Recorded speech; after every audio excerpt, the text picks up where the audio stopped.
রাকসু নির্বাচনে প্রার্থীদের চূড়ান্ত তালিকা প্রকাশের পর আজ থেকে শুরু আনুষ্ঠানিক প্রচারণা। দর্শক, এই বিষয়টি নিয়ে কথা বলবো। প্রচারণা কেমন শুরু হলো, কি কি আয়োজন থাকছে, সবকিছু মিলে এই সবশেষ তথ্যটি জানাবেন সহকর্মী আবরার শাহির। আবরার, এখন পর্যন্ত আসলে সকাল থেকে আমরা প্রচারণার জন্য কোনো প্রার্থীকে মাঠে দেখিনি। তারপরও বৃষ্টি আসলে অনেকটাই হচ্ছে, এজন্য আসলে কেউ বেরোয়নি। তবে যারা বেরিয়েছেন তারা সবাই ছবি তোলার জন্য, পোস্টার ব্যানার তৈরি করার জন্য যে প্রস্তুতি লাগে সেই প্রস্তুতি তারা নিচ্ছেন।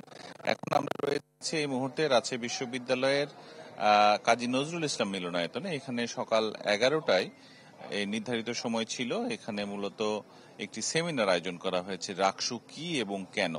মূলত প্রার্থীদের সাথে নির্বাচন কমিশন এবং বিশ্ববিদ্যালয় প্রশাসনের ঊর্ধ্বতন কর্মকর্তা নির্বাচন বিষয়ে বিস্তারিত মত বিনিময় করবেন। এটি মূলত সেমিনারের মূল আলোচ্য বিষয়, যেখানে অতিথি হিসেবে উপস্থিত থাকবেন বিশ্ববিদ্যালয়ের উপাচার্য এবং আরো 2 উপ উপাচার্য। এছাড়া নির্বাচন সংশ্লিষ্ট যে কমিটিগুলো রয়েছে সকলেই এখানে থাকবেন।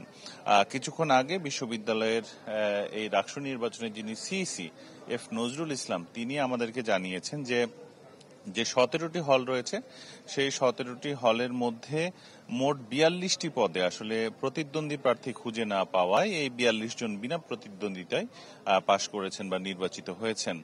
এদিকে যে তথ্য পাওয়া গেছে তাতে মেয়েদের যে 6টি হল, সেই 6টি হলে 42 এবং ছেলেদের একটি হলে 3 জন প্রার্থী যারা বিনা প্রতিদ্বন্দ্বিতায় পাশ করেছেন।